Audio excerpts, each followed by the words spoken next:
Foodie secret foodie channel पुणी आपको थर स्वागत। चलते बिना डेरी नक आज आम बनवा मोतीचूर लड्डू। बनवा बहुत ही सहज। बस गोटे कप बेसन रे गोटे ग्लास पानी डाल दिंतु आमती मिसई दिंतु। अच्छा हाँ, लुण जमारू पकेबेनी कम पे ना मीठा रे लुण पका हुए। फिर भी जदि आपन को टिके अलना लगे तो टिके जस्ट लुण पकेबे, किंतु लुण पका हुए ना। तो चलतु मु गोलैकी रखीदे। एबे देखो गरम गरम तेल रे हाई हिट देकी मीडियम टू हाई हिट देकी एई टाइप रा आपण करदेबे। आपणक पाखरे जदि छांच अछि तो बहुत बढ़िया, जदि छांच नहीं तो एई टाइप रे भात चटू रे मध्य समस्तंकर अवेलेबल थाए।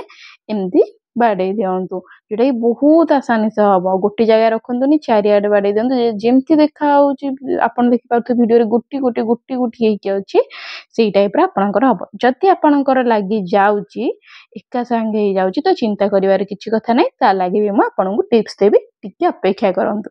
तो देखंतु एबे हमर 4 मिनिट मिनिमम हेई गलानी आ एटा बहुत बढ़िया बेरे फुली भी जाईची। त हमें ताकू छाणी दबा। तो छाणिया पे मु एठी देखि पाथु छोट भात चटुर भी यूज करिची।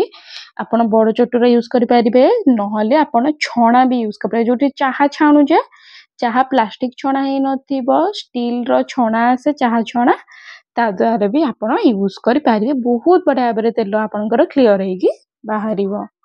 तो ये देखंतु मु सब तक बाहर कर देइची, बहुत आसानी रे बाहरी जाउची।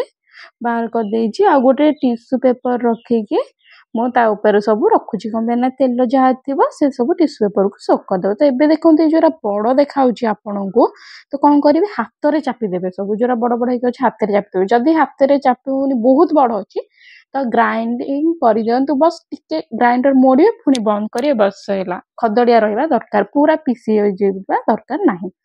तो ताको मैं देखंतु साइड कर देली, बहुत बढ़िया बेरे हाथ रे चापी देली, से गोटी गोटी हे गला। एबे देखंतु मु आ गोटे कड़ाई रे चीनी नै जाईची। टिके जेतिकी चीनी नेइची सेतिकी मापरे मु पानी नेइची। गोटे कप चीनी को गोटे कप पानी नेइची। एठी देखि पाउथे फूड कलर टिके पके देइची मु। आ मु एठी टिके इलायची भी मध्यम पके देइची, इलायची पाउडर जोटा स्किप हे जाईची वीडियो रे। तो सेटा भी मु टिके पके देइची। तो पके की तीनटा को जिंस घांटीबे। आ आपनकर किछि भी दरकार नाही, बस एतिकी तीनटा जिंस दरकार सीरा पई। जदि आपनक पाखरे इलायची पाउडर नाही तो आपण पकांतु नाही, सेमती रे भी चलिबो। भलो वासना आसी थाए। इलायची माने गुजराती, जदि नाही गुजराती तो किछि भी दरकार नाही, आवश्यक नाही। देखंतु हमर सीरा एठी मेल्ट हे गलानी 5 रु 6 मिनिट हे गलानी। सीरा बहुत भाबरे मेल्ट हेची, पानी भी मध्य मरी जाईची। तो एबे देखंतु ए स्टेज रे हमें आस्ते आस्ते करिके सब हमर बुंदी दग पकेइबा। देखंतु म ए स्टेज रे आस्ते पकोची, फुणी गोळेबी, फुणी आउथरे आस्ते पकेइबी। तो देखंतु एई टाइप रा आपण करंतु, बहुत ही बढ़िया रिजल्ट मिलबा आपनकु। जेमिति मार्केट रो आपण आनंती, दुकान रो आनंती, सेई टाइप रो लागिवो। जेमिति बाहाघर रे किए दे माने बाहाघर रे जो लड्डू आसे तो सेई टाइप रो ही लागि आपनकु टेस्ट। देखंतु एई टाइप रो मु धीरे धीरे सब अल्प दोची। अच्छा हाँ, ए जोरा आपण छानिले ना ताको आपण चाहिले मिक्सचर करके भी मध्य खाई परिबे।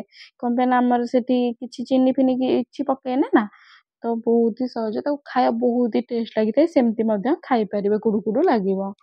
तो देखंतु एई टाइप रो आमे सब तक आस्ते आस्ते करके सब तक पकेई देले। तो एबे हमें आको फुटिया को छाडी देबा 5 मिनिट। आ एई स्टेज रे जदि आपन पाखरे चार मंगज अछि तो एई स्टेज रे आपन पकांतु। कि जदि काजू ऐड करिया को चाहुचंती तो ऐड करि पारिबे। तो मैं एठी आज किछि ऐड करूनी, बहुत ही सिंपल भाबरे रेसिपी कोछि, बहुत कम इंग्रेडिएंट सहित।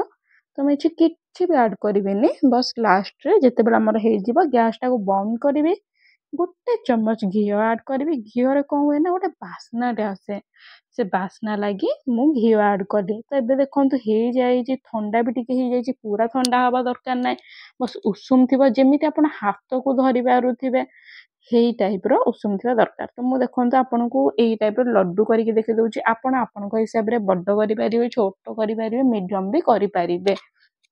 तो देखो मैं ये आपको ना बेसी बड़ ना बेसी छोट, बस मीडियम परिका आपन को ये देखा करके। तो ये बनया बहुत ही सहज। आदि आप बनाऊँ ठंडा हो जाऊँगी तो सेटा धरबनी, अठा धरबनी। तो ता लगी कौन करिवे, पुणी थरे कड़े बसईदेवे टिके उषुम हो जितेबले आम बैटर जो आम कर बुंदीरा तापर पुणी चापिदेवे देखो यहाँ मोर हो गला यहपरी भाव में मुझे सबूतक करदे आपको देखा।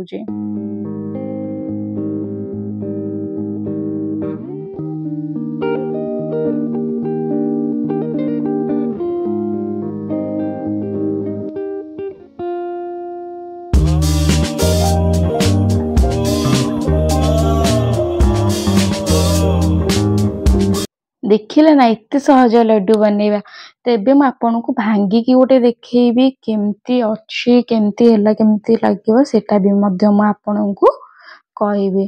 तो देखि पाउथिबे लड्डू एकदम रेड कलर है आपन जदि चाहुथिबे रेड आउ येलो कलर करया को जेमती कि बाहागर रे करा जाए तो सेही टाइप रो आपन नाली आउ हळदिया मिसई देबे कलर अधा रे नाली कलर कर देबे आउ अधा रे हळदिया कलर करिके ताकू मिसई देबे मिसई से मध्यम करिवे। जदि आपन चाहुथिबे खाली बुंदी करबा को तो ताहले आपन लड्डू करिवेनी छाणिकी जेतेबेले आमे चीनी सिरा रे गोळेई देबा तो हेटा हे जो हमर बुंदी। तो आपन ए वीडियो रु केते जिंस सिखिले मते कहले तो एबे चलनु मु आपन को देखुची भांगी माने एते बढ़िया देखा जो एते सॉफ्ट और गरम गरम खाइबे बहुत ही टेस्टी लगी थाए।